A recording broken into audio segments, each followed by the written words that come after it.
Peru's Chancay port is becoming the gateway to South America for Chinese car makers that are widening their footprint across the region with both traditional vehicles and EVs. The Chinese-built megaport, majority owned by the Chinese shipping giant COSCO, has nearly halved the trans-Pacific shipping times. As a deep-water port, it can receive much larger cargo vessels, and by the end of this year, around 19,000 vehicles are expected to have arrived and made inroads into Peru and beyond. Y tenemos un segundo muelle. We have a second dock that handles general cargo and has slightly more robust cranes than the first dock. Likewise, this dock can receive ships carrying cars that have these characteristics, called roll-on, roll-off, to allow cars to be loaded and unloaded. Recently, one has left cargo, which is distributed immediately.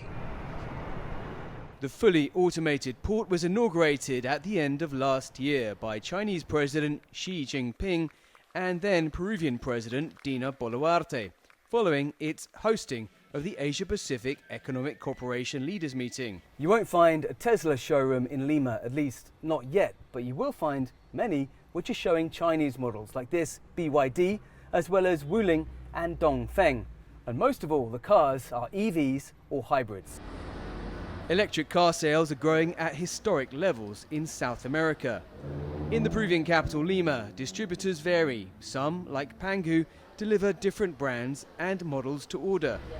A major bonus for Peruvian buyers is the cost effectiveness as opposed to traditional fuel-powered vehicles. Last year, with the APEC leaders meeting here in Peru, many people began to learn more about Chinese technology, particularly the vehicles we sell. And what customers know is that they are quite innovative.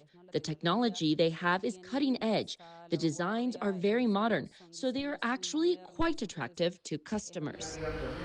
In Peru, sales of hybrid and electric vehicles grew 44% this year, while in Chile, Chinese cars already account for nearly a third of total sales.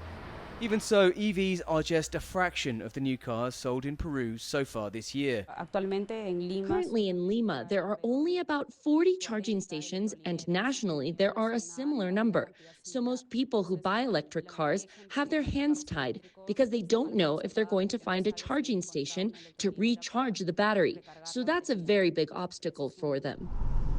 Chery believes with improved infrastructure and incentives, sales of EVs and hybrids can only continue to rise. Dan Collyns, CGTN, Lima.